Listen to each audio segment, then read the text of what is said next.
RPR recording studio के नव audio video देखवा और सुनवा के लिए चैनल के सब्सक्राइब करो और बेल आइकन के जरूर दबाओ।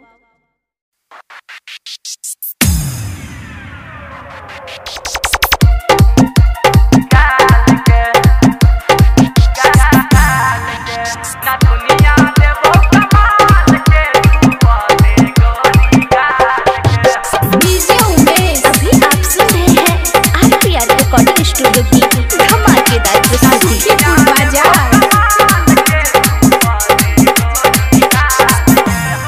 होठ में होठ लाली लगा के लागे छही तू कमाल के। हाँ होठ में होठ लाली लगा के लागे छही तू कमाल के। न दुनिया हाँ न दुनिया देबो बंगाल के छुआ दे गोरी गाल के।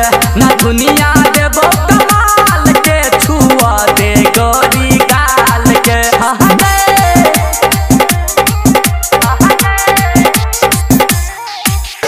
अभी आप सुन रहे हैं आरपीआर रिकॉर्डिंग स्टूडियो की धमाकेदार प्रस्तुति।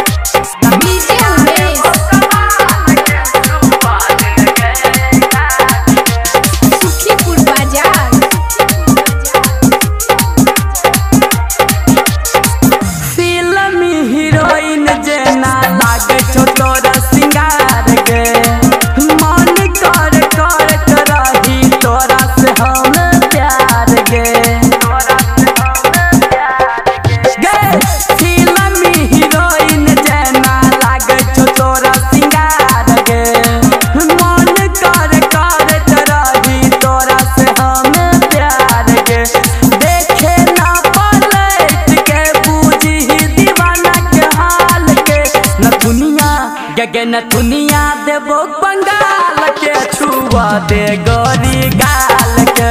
न दुनिया देबो कमाल के छुआ दे गे गाल के।